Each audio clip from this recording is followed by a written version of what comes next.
inversión dispone de conexión Wi-Fi, que podrán utilizarla sin restricciones, manteniendo el modo avión desde el momento de cierre de puertas y hasta su salida del avión.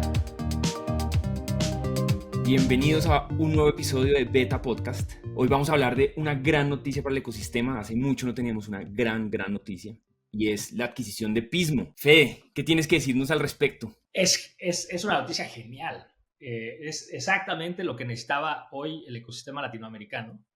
Es mostrar que no solo se crea valor en las startups en papel, es decir, no solo son temas de evaluaciones y de la etiqueta esta de unicornio, sino se realiza el valor, se concreta ese valor en liquidez para los inversionistas y los fundadores de estas startups increíbles.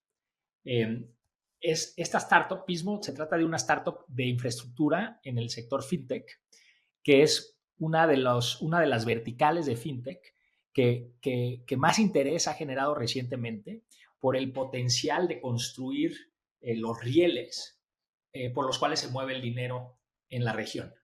Y al ser una región en donde estamos relativamente atrasados desde un punto de vista de esa infraestructura, pues hay una oportunidad para empresas de tecnologías nuevas a generar esta infraestructura y crear valor con ello. Entonces, Pismo es una empresa brasileña que nace en Brasil y que tiene inversionistas muy conocidos, particularmente Redpoint Ventures, que es un fondo pionero en Brasil, y otros fondos, incluidos Axel y SoftBank. Lo que es maravilloso de esta exit es que es un exit de los que nosotros como VCs planeamos cuando hacemos una inversión.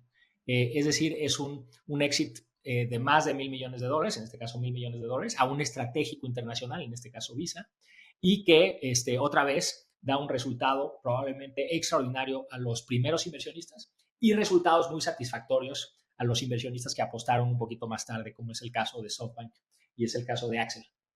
Y entonces, yo creo que esto de alguna forma redinamiza el sector fintech, que había estado un poquito golpeado recientemente porque la corrección en el caso de fintech ha sido de las mayores en la región y a nivel global. Entonces, extraordinaria noticia, Miguel, y de veras en un momento clave. Llama mucho la atención que, bueno, uno, que es una fintech. Si todos los que seguimos el ecosistema latinoamericano, lo que vemos es que hay un desbalance un poco desproporcional, yo diría, en ese sector. En fintech es como lo que más le gusta a los inversionistas de esta región. No sé si están de acuerdo conmigo, pero digamos, en lo que uno ve siempre se siente como que, por el caso de Nubank, como que Latinoamérica se ha destacado bastante por ser una región con un potencial altísimo en fintech.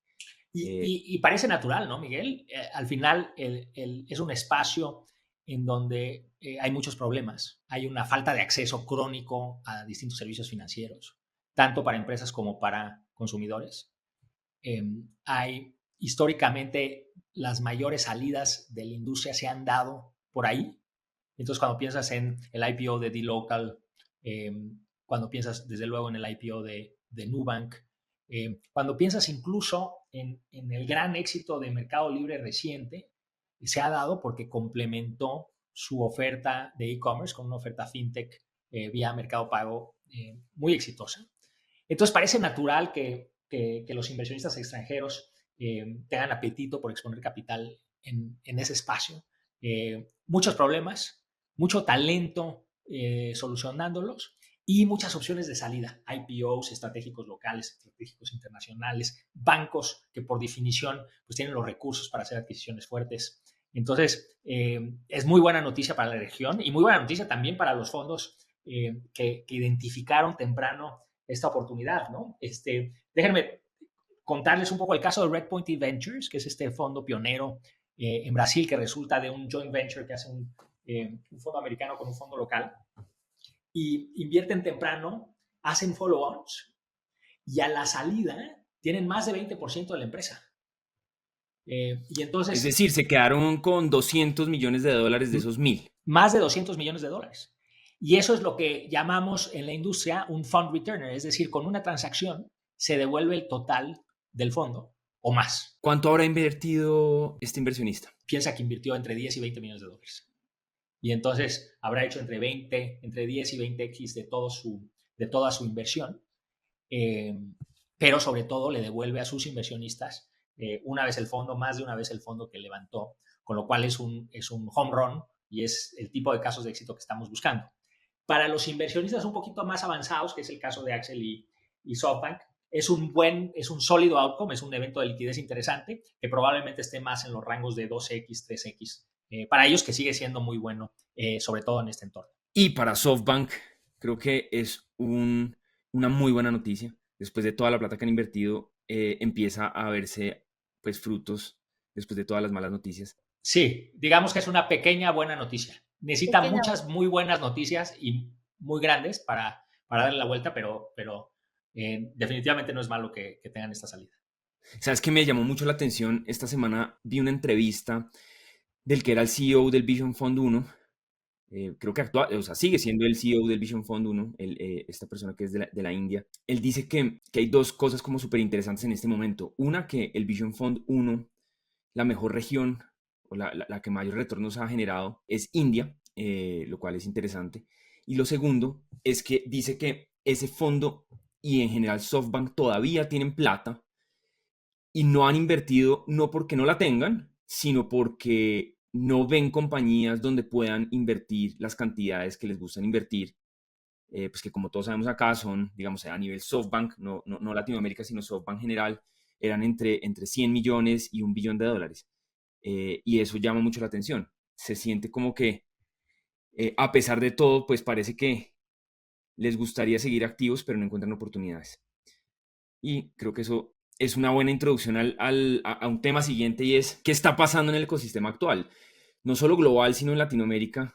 Vemos un boom, oímos boom con temas de AI. Vemos rondas que se están anunciando todas las semanas. Pero ¿qué está pasando con todas las otras startups que están en todos los otros sectores que se fondearon en los últimos 3 años? ¿Qué están viendo por ahí? Bueno, básicamente parece que hoy en día existen como dos mundos distintos, ¿no? Uno es como el mundo de las startups de AI y el otro es el mundo de las startups tradicionales, y sí que se ve una división bastante clara en cuanto a capacidad de levantamiento de capital, valoraciones, sí, cantidad de capital levantada. O sea, realmente el mercado está reaccionando de forma diferente a un tipo de startup y otra, y también diría que cada vez más hay una expectativa de que cualquier startup, sea como nativa de AI o no, empiece a incorporar AI en sus operaciones para tanto hacer las operaciones más eficientes como mejorar la propuesta de valor. Entonces, bueno, lo estamos viendo en todas partes, pero estas startups que llamamos nativas de AI realmente están teniendo un premium y el mercado está reaccionando diferente. Entonces, bueno, eso también está salvando un poco el ciclo, ¿no? Como que ha surgido un poco como la esperanza a través de este nuevo... O sea, estamos como en este ciclo negativo en el que muchas cosas están hacia abajo, pero de repente AI sigue como su propio curso y lo está como levantando todo. Sí, lo que llama mucho la atención es que se siente como que estas compañías de AI que se están fondeando ahorita son compañías que llevan muchos años trabajando en esto. Y en Latinoamérica tenemos pocas de estas compañías, entonces sí se siente como un poco lejano que empiecen a ver, digamos, un número significativo de compañías de AI que se vayan a fondear en esta región, a pesar de que estamos en un ciclo positivo y que está en tendencia. Se siente que hay como escasez. ¿Qué dices tú, Fede, que están pues ahorita 100% enfocados en eso? Sí, difiero. Nosotros vemos muchísimas oportunidades allá afuera. Como lo hemos platicado acá, nuestro nuevo fondo está dedicado exclusivamente a startups que apalancan inteligencia artificial para solucionar problemas en la región. Y nosotros estamos viendo cosas interesantísimas.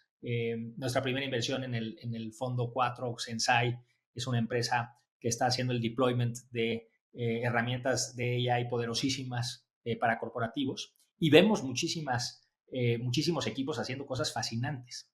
Lo que vale la pena como mencionar es distinguir dos tipos de startups a nivel global. Están las startups que están creando modelos fundamentales, particularmente modelos de LLMs, Large Language Models, y esas son estas startups de las que oímos todos, encabezadas por OpenAI como la la empresa que ha tomado más relevancia. Y efectivamente, estas empresas pues son empresas que llevan años y muchas veces décadas en formación, en desarrollo, con inversiones muchas veces de miles de millones de dólares. Y efectivamente, la oportunidad de crear modelos fundamentales pareciera que nos puede escapar, por lo menos en el corto plazo, a Latinoamérica. Falta de quizás suficiente escala en el talento y falta de la cantidad de capital que se necesita para desarrollarlos. O sea, ¿lo ves más entonces como en en la aplicación de estos modelos? En la aplicación de estos modelos para resolver problemas de la región, ahí es en donde hay un universo fabuloso, rico, creativo, dinámico, con emprendedoras y emprendedores haciendo cosas increíbles, increíbles, e imaginando cosas pues que antes no eran posibles, que aprovechan los grandes avances, particularmente en Generative AI. Y entonces ahí es en donde vemos cosas increíbles.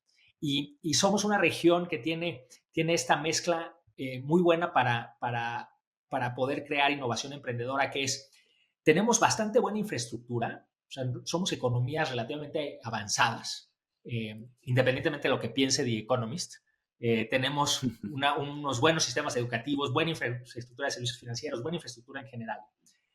No de primer mundo, pero sí sólida. Y al mismo tiempo tenemos rezagos enormes y problemas muy grandes en distintas industrias en donde todavía el acceso es limitado, todavía los servicios son muy malos. Piensen en servicios financieros, servicios de salud, educación, etcétera, etcétera. Y entonces cuando combinas el potencial de nuevas soluciones que apalancan tecnologías de AI con para solucionar estos problemas, con la infraestructura que existe, con los niveles educativos, con la penetración digital que hay, el potencial es alucinante, alucinante. ¿Qué opinas tú, Ana? ¿Estás emocionada como yo o no? Sí, no, totalmente, totalmente. Quizá lo único que está costando más en este pues, layer de aplicaciones es entender de dónde va a venir la defensibilidad de estas aplicaciones. Como que esto creo que es un tema de debate bastante común estos días, en el sentido de que es difícil. Algunas veces estas aplicaciones pues no están muy claro cómo, o sea, no tienen network effects, entonces, bueno, hay que pensar un poco cómo se va a crear la defensibilidad. Puede ser un tema de switching costs, de costes de cambiar, ¿no? De que ya estés como muy acostumbrado, que le hayas dado, no sé, se haya como metido mucho en todas tus operaciones del día a día, de forma que sea muy difícil deshacerte de estas aplicaciones. O también pues la defensibilidad que o sea, el crear una marca fuerte que entonces la gente reconozca y no considere otras alternativas, pues es otra forma, pero desde luego pues un tema a considerar por parte de todos los emprendedores pensando en este tipo de negocios. ¿Y qué va a pasar entonces con las startups de los últimos 3, 4, 5 años? Vemos una caída enorme en el funding, nada que se recupera. Vemos muchas rondas que se están anunciando que son del año pasado, que se está como tratando de, sí, no sé, de muchas startups tratando de volverse relevantes de nuevo, anunciando extensiones o cosas pequeñas de una ronda anterior. ¿Qué va a pasar con esas compañías? Yo creo que las compañías que tienen estos modelos de negocio de hace 3, 4 o 5 años están en una posición bastante complicada. No sé si ayer o hoy estuve leyendo sobre una de estas compañías de scooters que llegó a valer 3 billones y que ahora vale 25 millones de dólares y que estaban despidiendo al CEO y en fin. Hubo una época en que todos estos modelos de negocio se fondeaban de manera bastante irracional, digamos. Y bueno, muchas de esas compañías todavía están ahí dando vueltas. Y yo creo que les va a costar muchísimo porque si uno puede invertir en una compañía que tiene 3, 4, 5 ingenieros que están implementando algo con inteligencia artificial y ofreciendo servicios de alto valor agregado para los consumidores, con equipos pequeños, con poco gasto en infraestructura y en tecnología, y uno tiene que elegir entre fondear eso o fondear una compañía que tiene miles de empleados, que tiene miles de gastos, que tiene que tener una oficina gigantesca, etcétera, etcétera. la verdad es que la decisión de en cuál invertir se hace bastante fácil. Incluso yo creo que para un inversionista que ya está en alguna de estas compañías y que tiene que elegir si hacer un follow-on entre una compañía en la que ya invirtió, con un modelo quizás más tradicional y con más componentes del mundo real, versus una compañía que es mucho más liviana, más ágil y que puede reaccionar mucho más rápido por tener equipos más chicos y por tener el potencial de, ¿cierto?, de navegar esta ola de inteligencia artificial que se viene, que pareciera ser que va a revolucionar bastantes cosas. Es que si uno lo ve como, digamos que si uno lo ve como un diagrama o como un framework o tratar de conceptualizarlo, a ver, primero, el capital está muy caro, ¿cierto? Entonces, pues la gente prefiere invertir su plata en cosas más seguras y esas cosas seguras están retornando bien, ¿cierto?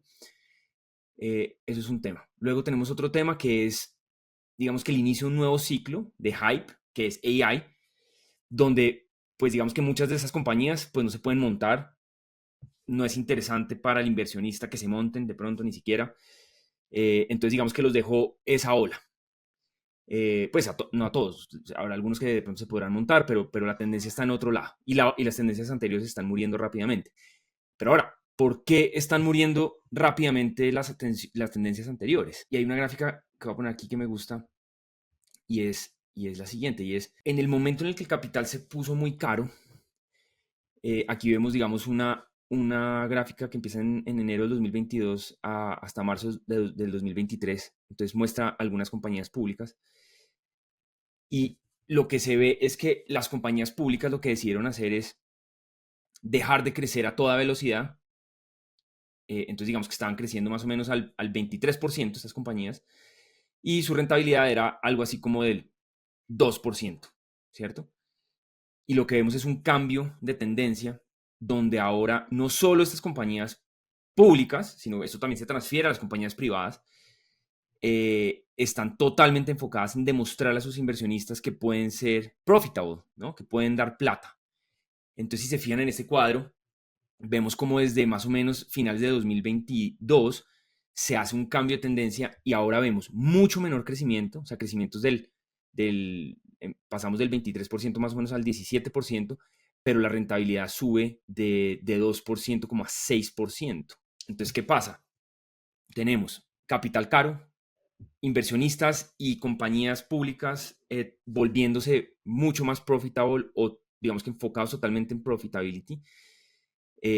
Y tenemos una nueva tendencia donde muchos no se pueden montar. Obviamente, pues si uno está operando una compañía en este momento y de un momento a otro le toca pasar de crecer a toda velocidad a volverse rentable, pues esos son cambios que duran años, son cambios culturales, son cambios donde de pronto la gente que estaba operando esa compañía pues ya no sirve porque eran muy buenos creciendo, pero no son muy buenos rentabilizando. Y yo creo que esa es un poco la trampa en la que se ven muchas de estas compañías.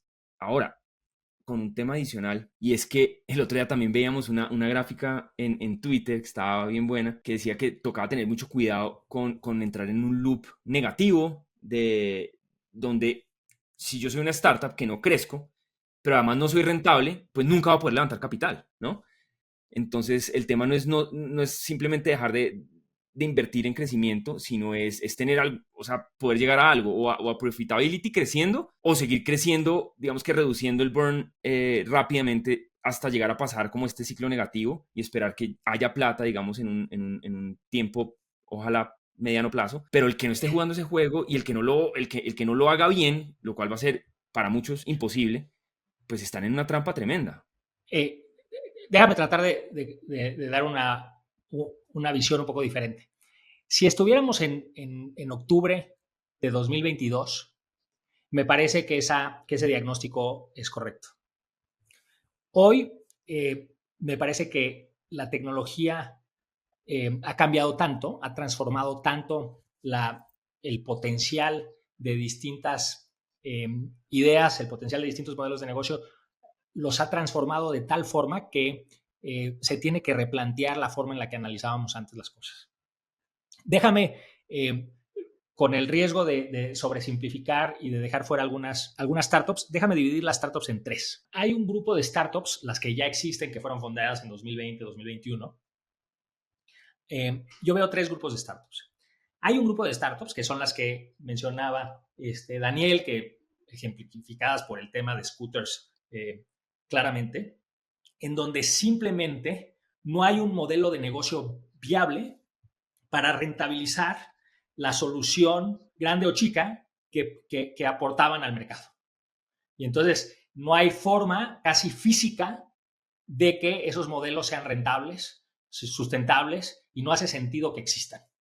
Entonces pensemos en envío de comida caliente en 15 minutos.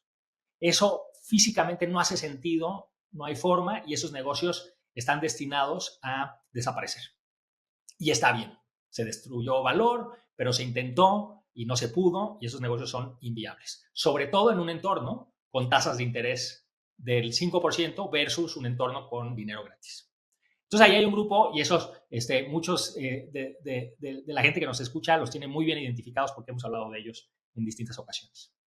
Hay otro grupo de startups que pueden tener buenos perfiles de rentabilidad, que pueden ser buenos negocios, pero sin embargo que no tienen la escalabilidad para volverse outcomes de venture capital, es decir, para valer miles de millones de dólares. Y eso está genial. Son negocios que quizás tienen escalas pequeñas, que resuelven muy bien un problema, que son sustentables, que pueden ser viables en un futuro, quizás atienden un nicho, quizás su propia rentabilidad hace que el mercado que atienden está muy fragmentado o hay mucha competencia.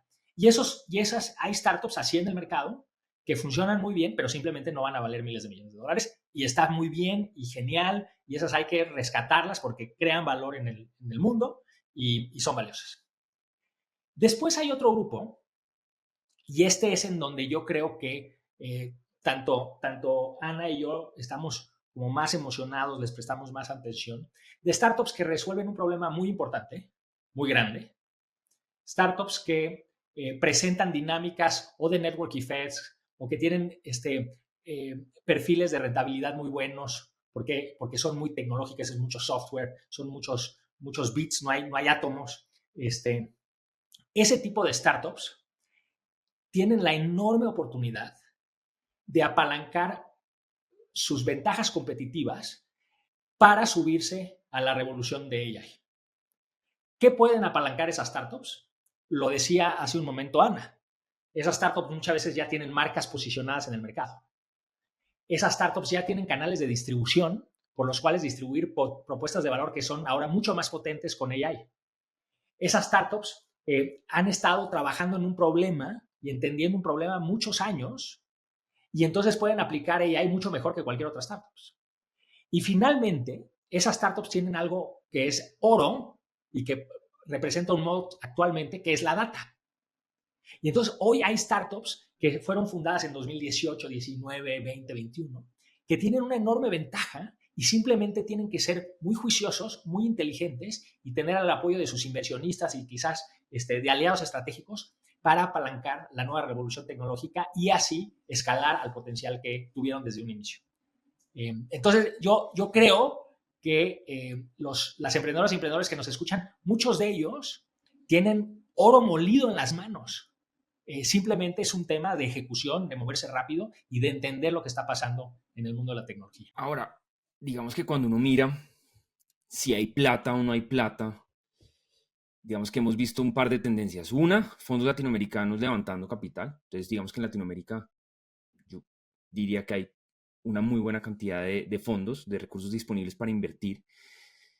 Los extranjeros, digamos, en late stage, pues se han retirado, pero siguen existiendo en early stage. ¿Ustedes cómo ven eso? O sea, sí hay capital, pero no está siendo invertido. O sea, ¿por qué no hay movimiento? ¿Qué falta para que esa plata se empiece a invertir? Porque igual el reloj está andando, ¿no? Sí, yo creo que es razonable que los inversionistas estén un poco expectantes, mirando bien dónde invertir el dinero que tienen, ya que todavía no está 100% claro dónde se puede agregar valor de manera considerable con todos estos temas de inteligencia artificial. Yo creo que todo el layer de los modelos que mencionaba Federico antes donde OpenAI es quizás el que lleva la delantera, pero ya estamos viendo modelos open source que tienen una performance similar a ChatGPT o GPT-4, digamos, y eso son cosas que cualquier emprendedor puede descargar, incluir en sus productos y usar.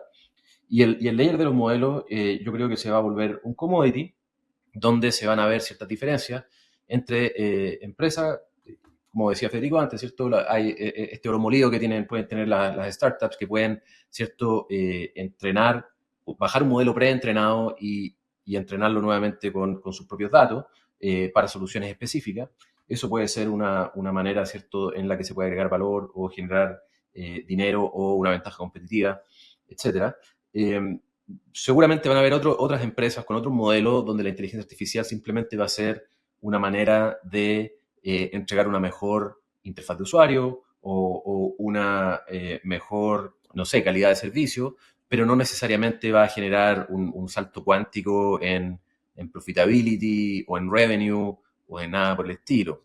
Y obviamente vamos a ver también empresas que van a ser hardcore inteligencia artificial. Yo creo que lamentablemente en esta vuelta vamos a ver pocas de esas en América Latina, pero yo sí creo que si yo fuera inversionista ahora, yo estaría un poco esperando y viendo dónde y cuándo y cómo invertir ese dinero para asegurarme de que estoy invirtiendo lo correcto en cuanto a inteligencia artificial y no simplemente estoy financiando un feature de a lo mejor interfaz de usuario, etcétera. Y estoy pensando cuando digo interfaz de usuario, estoy pensando en estas interfaces conversacionales, ¿cierto? O de texto, tanto en voz o en chat, que ahora se vuelven muy fáciles de implementar para cualquier emprendedor, ¿cierto? Uno podría poner una interfaz conversacional, tanto de voz o de texto, a cualquier producto y hacerlo mucho más fácil de usar.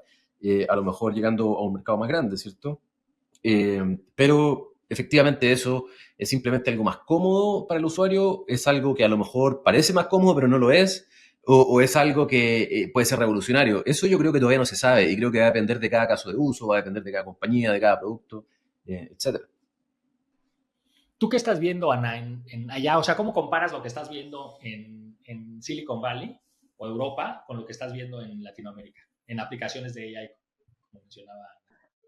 Pues la verdad estoy viendo más... Bueno, yo diría que ha habido sobre todo una diferencia en tiempos, como que empecé a ver mucho más de AI en Estados Unidos, o sea, como más empresas antes.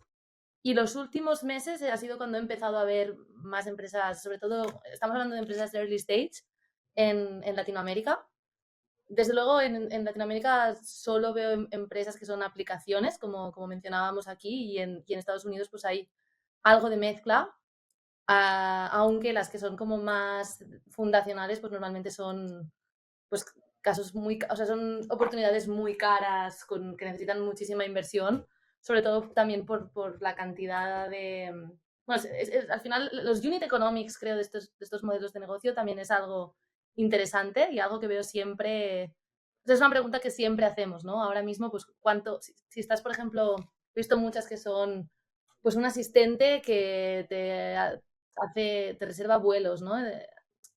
Reserva vuelos por ti, hace cosas por ti en Internet, pero al final el coste de un producto así a día de hoy es altísimo, por lo caras que son las API calls y demás. Entonces siempre hay una pregunta de, oye, ¿cómo crees que esto va a evolucionar? ¿Cómo afecta tu modelo de negocio? Estas son conversaciones que tengo muy a menudo con este ¿Y tipo de negocio. cómo, vale? Yo tratando de aprender de NFX hasta durante el podcast. ¿Y cómo le hacen para evaluar la capacidad técnica de los equipos? Porque una cosa que se ve como uno de los cuellos de botella que puede haber en la implementación de estos modelos es el talento, ¿no?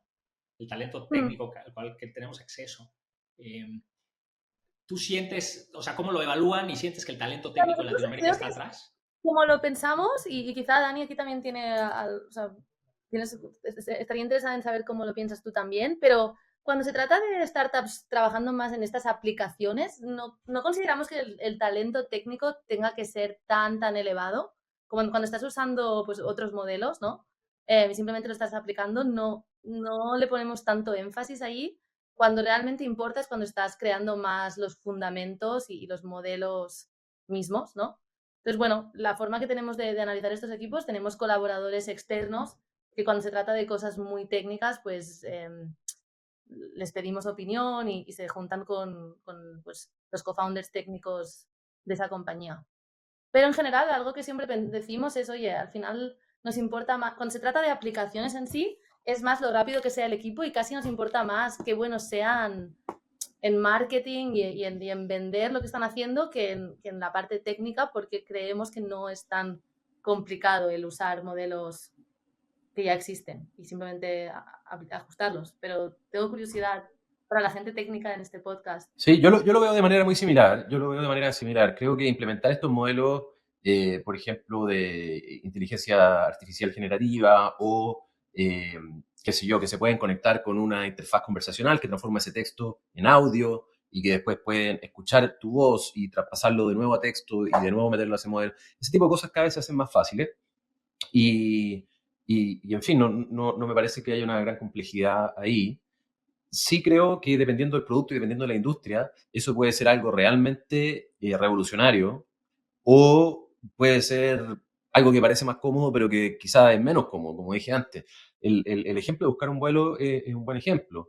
Eh, no sé, hoy en día uno compra un vuelo con 2 o 3 clics, entonces hacer una interfaz conversacional, ¿cierto? Que me busca todas las combinaciones de vuelo y que me lo hace. Es realmente algo revolucionario. Realmente estoy dispuesto a pagar un poco más por mi pasaje porque no tuve que yo hacer los 3 clics, sino que tuve que hablar con Alexa o con quien sea para comprarlo. Esas yo creo que son las preguntas.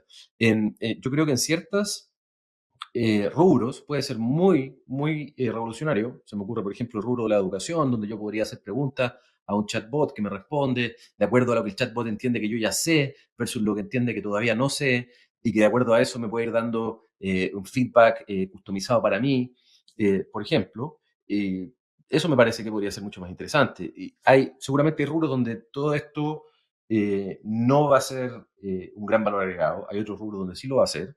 Y, y entendiendo también que los consumidores cada vez más van a estar esperando o se van a ir acostumbrando a estas interfaces conversacionales y eventualmente todo va a tener una interfaz conversacional en algún momento.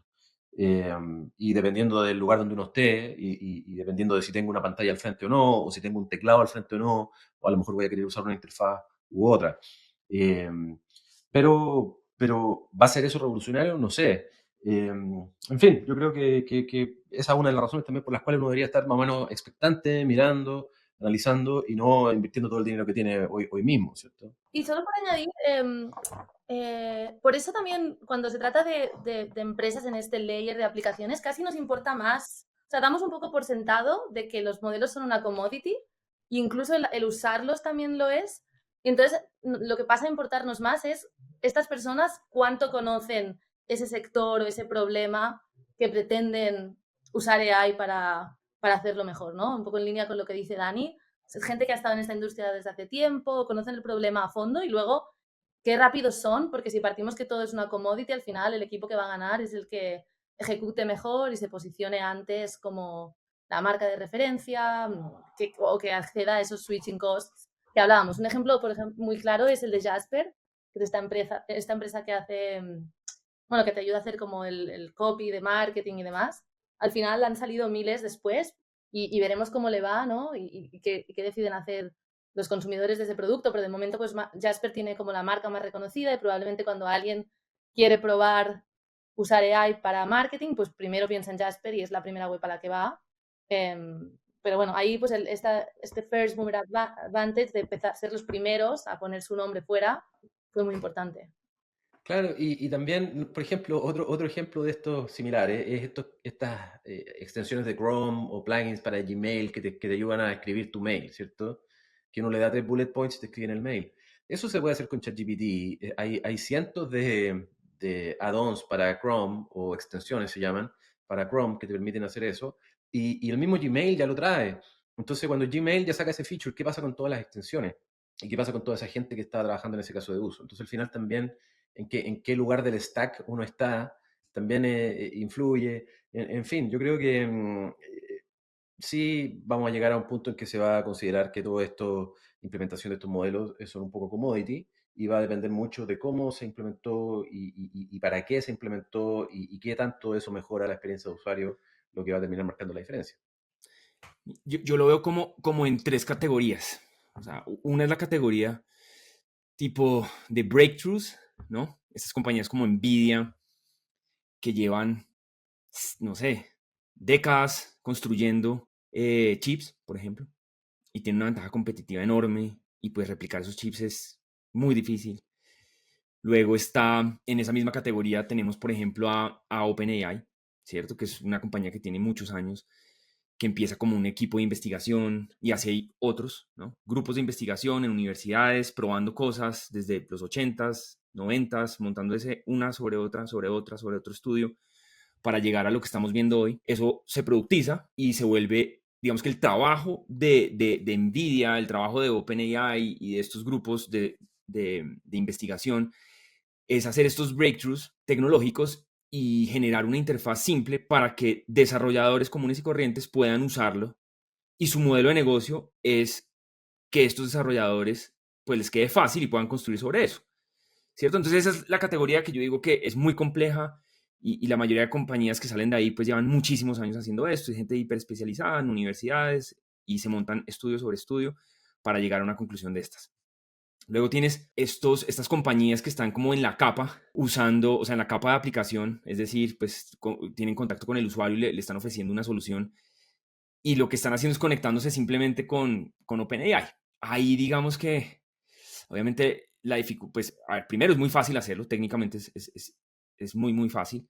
Entonces, yo no creo que ahí hay un tema técnico grande, relevante.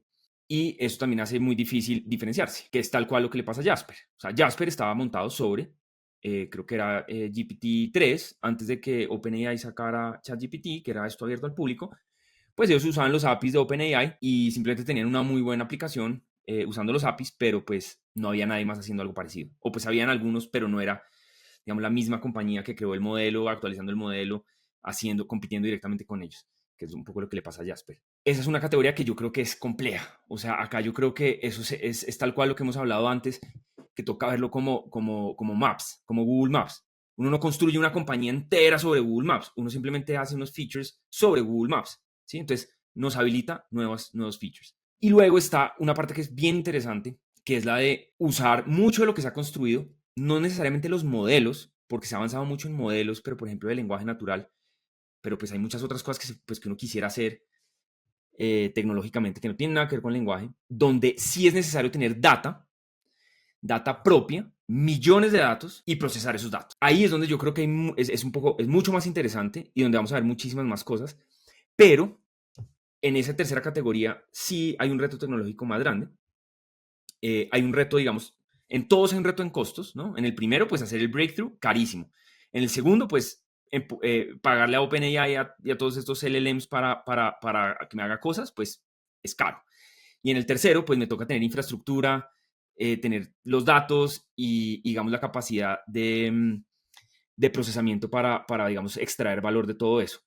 En esa categoría yo creo que es donde más valor hay, pero son startups que a pesar de que hemos dicho que uno puede, o sea, que son baratas, esa tercera categoría es muy cara. Va a parecer que estamos peleados, Miguel, porque en esa categoría número 2 estoy en total desacuerdo.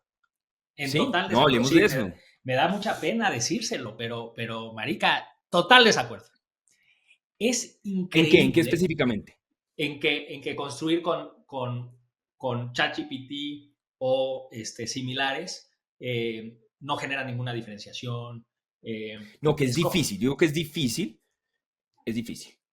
Y Ana dijo lo mismo. O sea que Ana también, peleado con Ana también.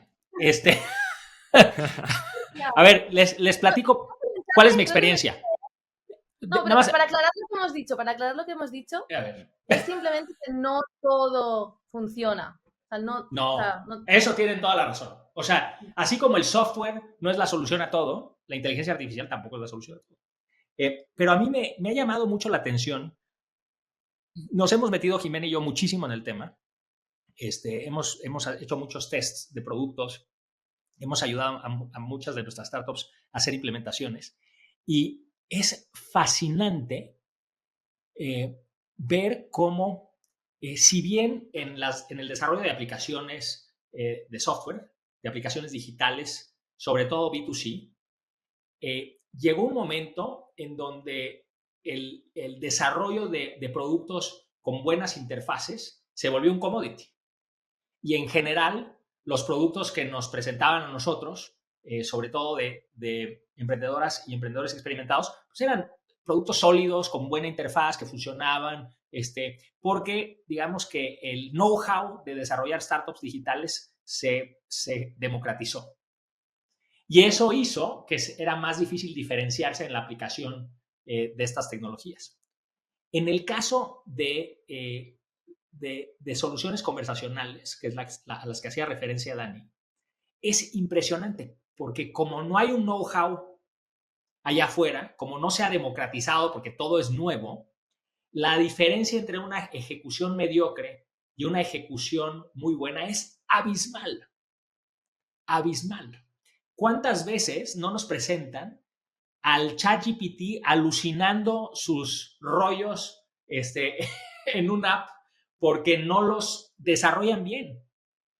Y cuando ves, por ejemplo, lo que hace Fintual en un chat conversacional con ChatGPT, en donde da consejos financieros y educación financiera, en donde tiene distintos agentes que entran según el tema que abordan, los prompts están hechos con una sofisticación enorme, todo es simple, minimalista. Cuando ves lo que hace Yana, por ejemplo, Andrea de Yana, que es esta app de salud mental, que está reinventándose para que su chat esté basado en inteligencia artificial, ella hace unos prompts, de veras que son hojas y hojas y hojas y hojas y hojas de prompt al ChatGPT para que la voz que resulte de la inteligencia artificial sea una voz consistente, sea una voz on-brand, sea una voz que se sienta humana, que transmite empatía.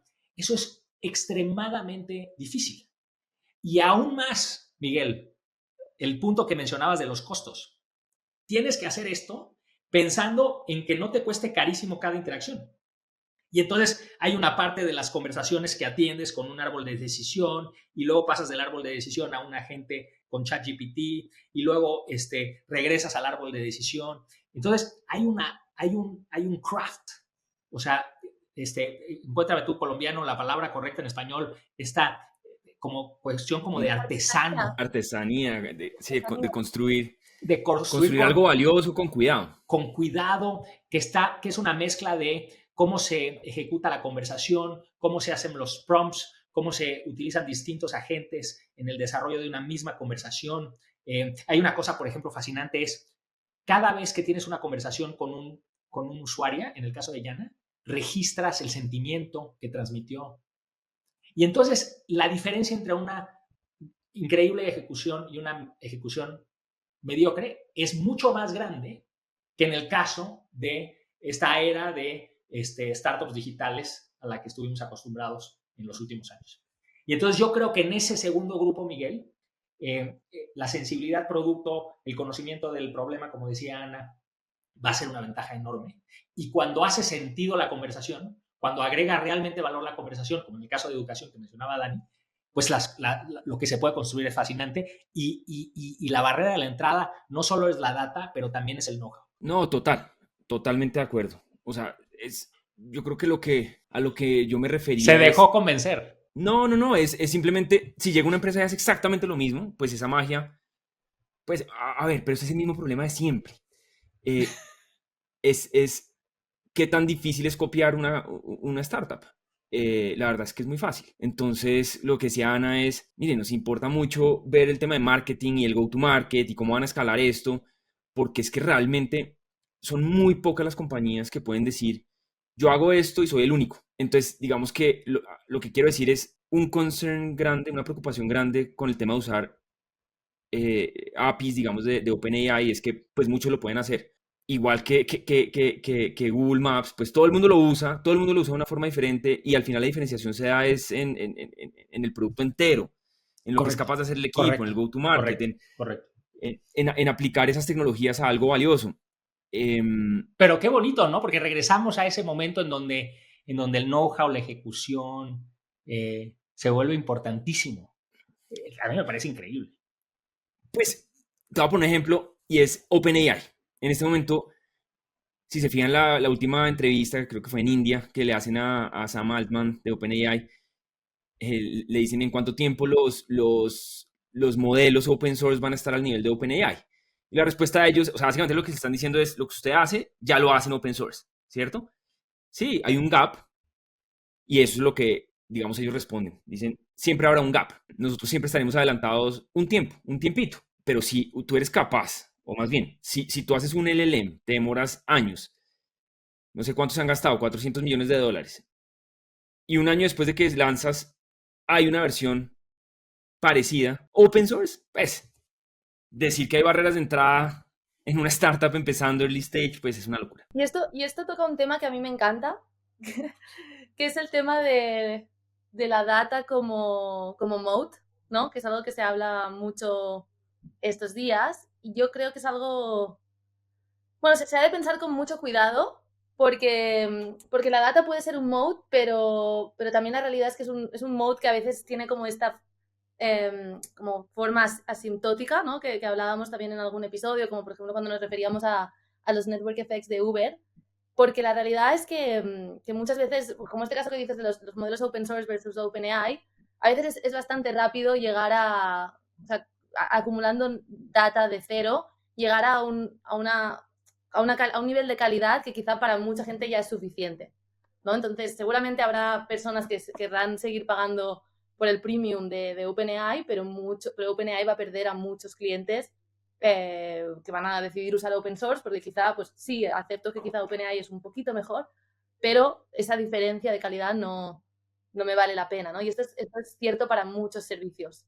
O sea, a mí, por ejemplo, cuando un equipo me menciona la data como moat, a veces, o sea, a veces como me despierta una alarma porque dices, a ver, si tú estás empezando hoy de cero, sin ningún tipo de data propietaria y o sea, al final alguien un año después puede hacer lo mismo que tú y llegar a un nivel similar y ofrecer un producto con calidad similar a la tuya. Lo diferente es si, no sé, si ya eres una empresa muy grande que tiene unos datos propietarios que solo tiene ella, ¿no? Y que para otra persona que empieza de cero es imposible. Pero si es un equipo que está empezando hoy, puede haber otro que empiece mañana y tenga la misma data y entonces eso no va a ser como muy remote. Entonces,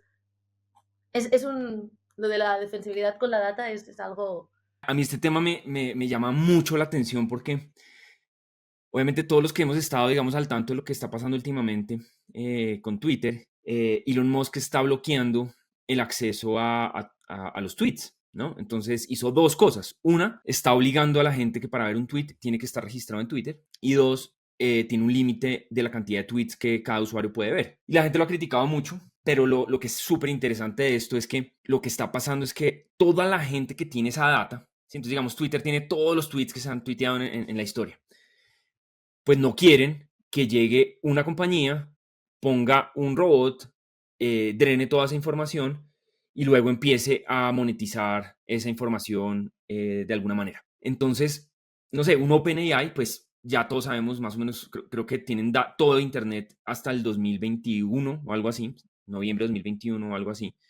Pues esa data ya la tienen, ¿no? Lo que va a empezar a pasar si esto sigue pasando, si esta tendencia, digamos, de bloquear el acceso al contenido sigue pasando, es que cada día va a ser más difícil tener, digamos, o scrapear Internet para poder generar valor.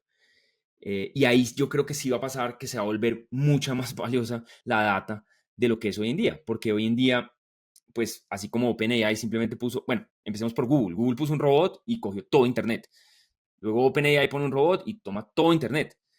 Pero en este momento lo que vemos Pero, es que ojo, empiezan a bloquear todo. ojo, marica, que no solamente importa la cantidad de datos, sino también la calidad de esos datos. Yo estos modelos open source que estuve leyendo el otro día, que tienen la misma calidad que GPT-4, lo que decían ahí es que estaban entrenados, no sé si con el 5% de los datos de GPT-4, pero con datos de mucha mejor calidad, con datos incluso usaban el mismo GPT-4 para generar ciertos datos de entrenamiento para estos modelos. Y entonces también hay maneras simplificar y disminuir lo que se requiere para entrenar, la cantidad de datos que se requiere para entrenar y la cantidad de computación que se requiere para entrenar estos modelos, sí se hace con mejores datos y de manera, entre comillas, más inteligente. Entonces, eso, como que no solamente va a influir la cantidad de los datos, sino también la calidad, y eso también es una variable que hay que considerar. Claro, pero piensa que tú eres una startup, estás empezando, no tienes datos, tienes cero datos, tienes una hipótesis, es decir, digamos, imagínate que vamos a decir que vamos a construir una herramienta para, no sé, para entender noticias, o no sé, algo que tenga que ver con el contenido que tienen las grandes publicaciones del mundo. Pues te toca empezar a conseguir esa data. Hoy, de pronto, o hace unos años, de pronto podías, en unos días, tener toda esa información. Y podías hacer lo que quisieras con ella. Entre más tiempo pasa y esto entre más avanza, ¿Valdrá la se pena vuelve más hablar difícil. del scraping de los e-commerce de groceries? Sí, pues, Que o sea, hacía Merkeo y que hacía Corner Shop. Yo también lo hacía. Perdón, pero es que pasa en todo. Fíjate que, pues, OpenAI o sea, usa Google, Bard usa ChatGPT, acuérdate de Bing, cuando empezó, Bing cuando lo relanzaron, hacía búsquedas en Google también.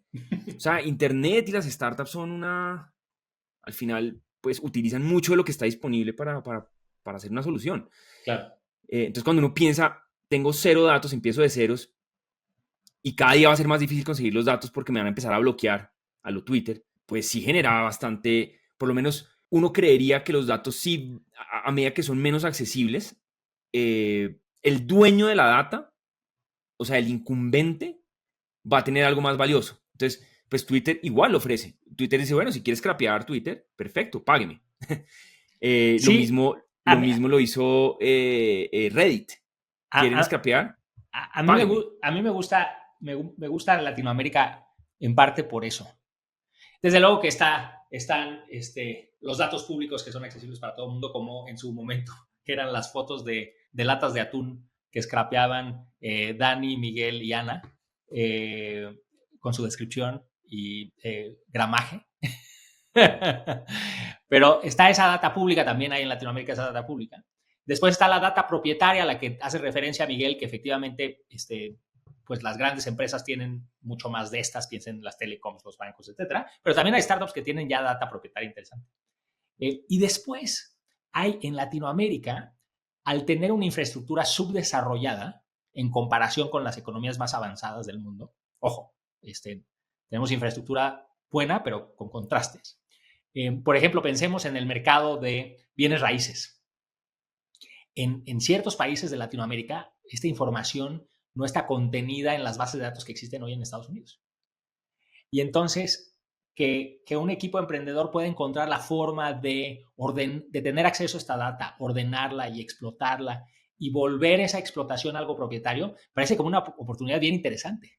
Y ahí van a nacer oportunidades que hoy existen en México, en Colombia, en Chile, en Brasil, que no existen en Estados Unidos porque la data ya está disponible para todo el mundo, con lo cual no es una ventaja competitiva, o ya le están cerrando, como el caso de Twitter, ¿no? Y entonces hay una oportunidad de crear una empresa de cero en Latinoamérica, resolver un problema muy relevante y encontrar con creatividad, imaginación, arrojo, valentía, igual rompiendo algunas reglas, encontrar data propietaria que puede ser la ventaja competitiva de una nueva startup. Eso está divertido. Está bueno.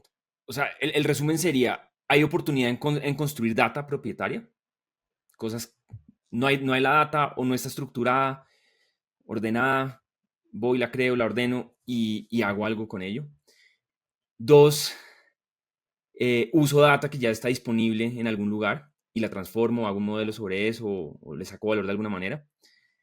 3, uso un modelo que ya está entrenado, tipo OpenAI, y aplico pues esos resultados a un caso de uso específico.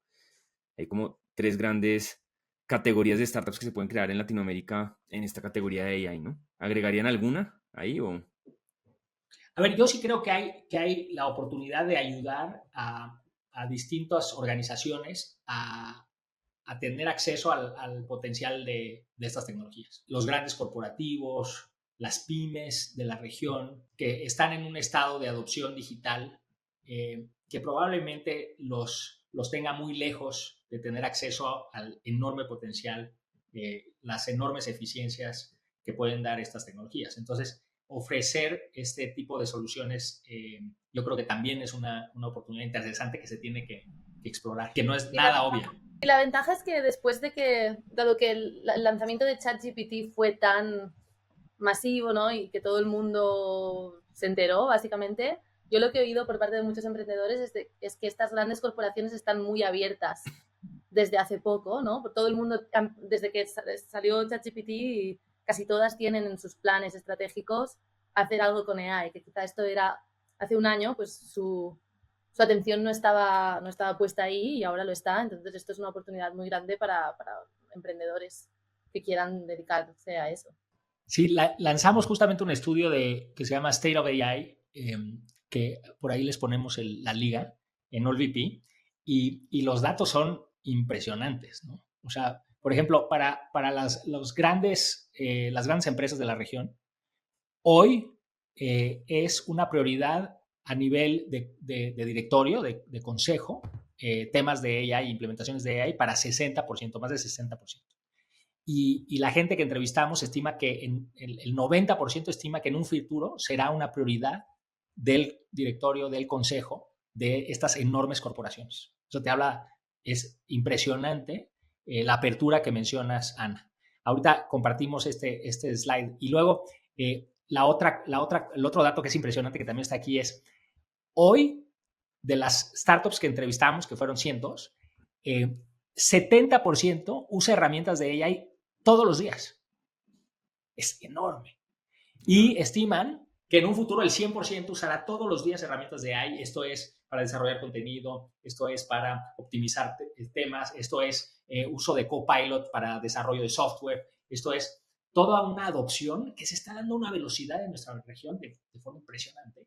Y entonces, digamos que yo creo que las cosas se van a mover aún más rápido de la alta expectativa que tenemos de adopción de estas tecnologías. No, la verdad es que sí es impresionante cómo eso en pocos meses está encontrando la manera de introducirse en nuestras vidas. Hoy en día en todos lados ya hay herramientas muy accesibles para hacer cosas cotidianas simples. Sí, yo creo que ya ha entrado en la cultura, ¿no? Al final ha sido un fenómeno cultural que a veces se necesitan este tipo de vientos de cola para generar pues una transformación así. O sea, creo que, como decía, ese momento ChatGPT ha creado este viento de cola para personas que antes nunca se hubiesen planteado, este tipo de empresas antiguas y demás, ahora lo tengan pues, en el centro de sus prioridades. Y eso es una gran oportunidad. Para cerrar, un tema pues, que está moviéndose últimamente, además polémico, el tema de los product managers, el tema de los squads. Airbnb, pues salió una noticia que Airbnb estaba cambiando un poco el rol de los product managers. Hemos visto pues una tendencia grande a que la gente le está dejando de gustar tanto el tema de squads, el tema de tantos equipos pequeños haciendo tantas cosas de pronto muchas veces irrelevantes. Y más pues en un ambiente donde pues la optimización es lo más importante, ¿no? Como dijimos, el path to profitability es lo más importante. Las compañías tienen que, si son profitable, tienen que demostrar que pueden ser aún más profitable. Y si no lo son, pues definitivamente mostrar un camino a volverse rentables. ¿Cómo ves eso, Dani? ¿Qué opinas de esa posición nueva digamos, de optimizar liderazgo, quitando product managers o modificando equipos? Sí, yo creo que primero, la primera distinción que hay que hacer es que Product Manager significa diferentes cosas en diferentes empresas. Ser Product Manager en una empresa que está recién partiendo es una cosa, ser Product Manager en una empresa mediana es otra cosa, ser Product Manager en una empresa gigantesca es una cosa diferente. Entonces, primero hay que entender bien eso, creo, y entender qué es lo que está eliminando Airbnb. En muchas de estas compañías gigantescas de Silicon Valley, lo que sucede es que hay un product manager del login, hay otro product manager del sign up, hay otro product manager del botón comprar y del botón cancelar la compra y en fin. Entonces, yo creo que al final lo que se está dando cuenta la gente acá es que no es que necesariamente los product managers no se necesiten o estén mal, sino que quizás el scope, ¿cierto? De su trabajo tiene que ser un poco más amplio. Nosotros en Corner Shop sí teníamos product managers, pero eran bastante amplios. O sea, teníamos product managers de shoppers, consumers, ¿cierto? El cliente, para merchants, y dentro de cada uno de esos tres verticales teníamos product managers para ciertas cosas, para ciertos sistemas, pero más por sistema que por feature. Y yo creo que esa es la buena manera de descomponer el trabajo de un product manager. Porque cuando uno ya tiene un product manager para un pequeño feature y hay un product manager para cuando uno olvida el password, y otro product manager para cuando uno se registra, y otro product manager para cuando uno hace login. Al final, eso es lo que está creando, es trabajo innecesario, comunicación innecesaria, porque lo más probable es que la persona que hace el login y el forgot password y el sign up y todo eso tiene que ser la misma persona. Y probablemente tiene que ser eso y más. Entonces, yo lo veo un poco así, pero me encantaría escuchar qué piensan ustedes, muchachos, contertulios. ¿Ustedes lo han visto en las compañías en las que están en las juntas directivas? ¿Han reducido roles de este estilo? Pues lo que han reducido son roles. No sé si esto. A ver, en general todo este tema, y también hay alguna comunicación, algún comunicado de Mark Zuckerberg al respecto, ¿no? Lo que quieres quitar de estas organizaciones son los managers cuyo trabajo es manejar personas y no gente que contribuye al producto en sí o que está construyendo el producto en sí. Y entonces, como que en el contexto del dinero fácil, se fueron construyendo todas estas capas de managers cuya única misión era manejar otros managers que también manejaban otros managers que hasta el final manejaban a gente que realmente estaba construyendo cosas.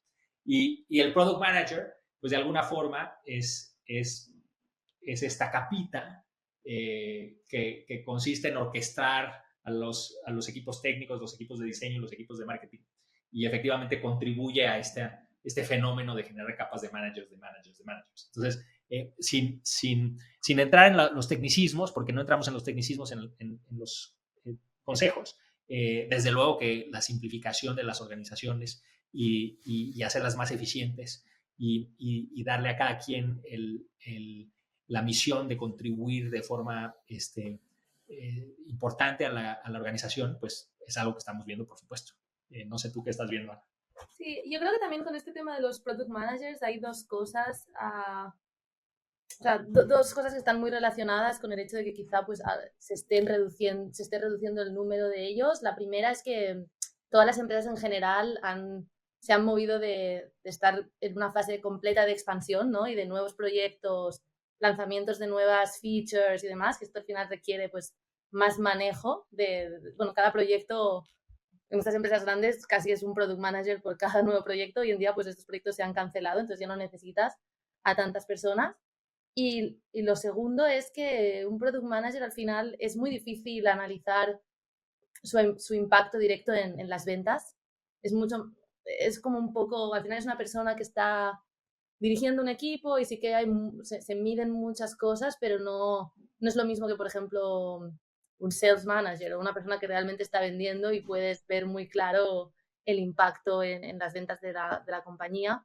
Entonces, que al final, pues si estás en una época más de enfocarte en profitability, reducir costes y demás, es un layer que mucha plata es, oye, lancemos más productos, más features, pongamos a personas a que los gestionen. Yo creo que también viene un poco de ahí. Sí, más, digamos, no abusar tanto de esas estructuras, no abusar tanto digamos, de la delegación. Al no estar expandiéndose, pues la gente está reduciendo y enfocándose en el core. Para enfocarse en el core, pues seguramente no se necesita tanta gente como para expandirse. Pero sí creo, en mi opinión personal, que se abusó mucho de estas estructuras y estos roles a un punto en el que se perdió, digamos, mucho control sobre la visión de cada cosa. Compañías haciendo 70 cosas al mismo tiempo. Y bueno, pues eso al final es lo que esta cultura del crecimiento acelerado y crecimiento a toda costa pues deja, ¿no? Al final se necesita gente que sea capaz de hacer muchas cosas y pues estamos viendo una contracción fuertísima en ese sentido. Más foco, menos gente, más gente trabajando más duro para salir adelante y sacar todas estas startups adelante. Bueno, pues esto fue todo por hoy. Muchas gracias y nos vemos en un par de semanas otra vez con la gran Ana, Dani y Fede.